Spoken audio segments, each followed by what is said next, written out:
A quality of life amenity separating Richland from neighboring cities is the ownership and operation of its own landfill.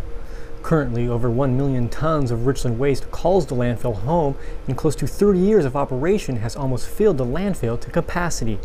As a way to address this filling problem, the city of Richland has begun diverting several waste streams from the pit so they can either be recycled or shipped to larger facilities.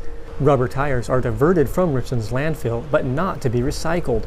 They are collected and transported to Waste Connections in Boardman, Oregon for a disposal fee of $52 a ton. We have these big 40-yard containers, and we'll haul a pair of those down to Waste Connections about every other month. And so that's about, each trip is about 18 tons of tires that we take. So in 6 months' time, we a little over 100 tons we take down to Waste Connections from this facility.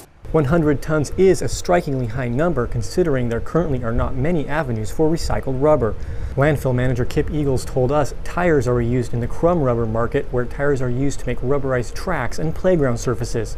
But still, the crumb rubber market only encompasses 5% of the entire waste stream. Richland resident Peggy Hamilton had been contemplating a new roof for several years, but was unable to settle on a material. We've had composition roofs before and weren't really happy with the way they performed or their longevity. I'd been looking into a metal roof, which I'd actually been planning on getting for quite a while, but I couldn't convince myself that they weren't going to heat up too much in the desert heat, or that when tree branches fell on the roof they weren't going to get dinged or have the paint be scratched. The solution to Peggy's problem was discovered in a material fairly unknown to residents living on the east side of the state. Global Environmental Manufacturing out of Calgary, Canada created a way of diverting and recycling the tremendous deluge of used tires ultimately destined for the landfill.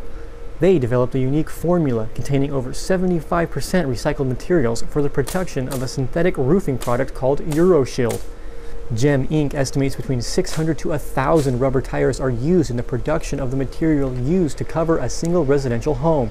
Gem Inc. has decided to not saturate the roofing market with their product, opting to only allow State Roofing out of Monroe, Washington as the only outfit in Washington state to install their product. We have a deal with the manufacturer. It takes quite a bit of training to make sure that you get it all correctly installed. So they just want to make sure that they know the company installing it, that they're doing a good job, so they don't have to worry about customers coming back and having issues with their roof. In addition to its environmental benefits, a rubber roof comes with a lifetime 50-year warranty. It is fire resistant and has the ability to overcome extreme weather impact and temperature variances that cause curling, cracking, and rotting, common undesirable characteristics associated with the aging of other roofing systems. So there's the recycling, keeping the tires out of the landfill, but then there's also the fact that it's such a long-lived roof means that I'm not going to be taking materials off of my roof anytime soon and throwing them into a landfill as well. And then also if I get better insulation from this roofing material, then I drop my heating and cooling costs, so I'm spending less money and using less energy.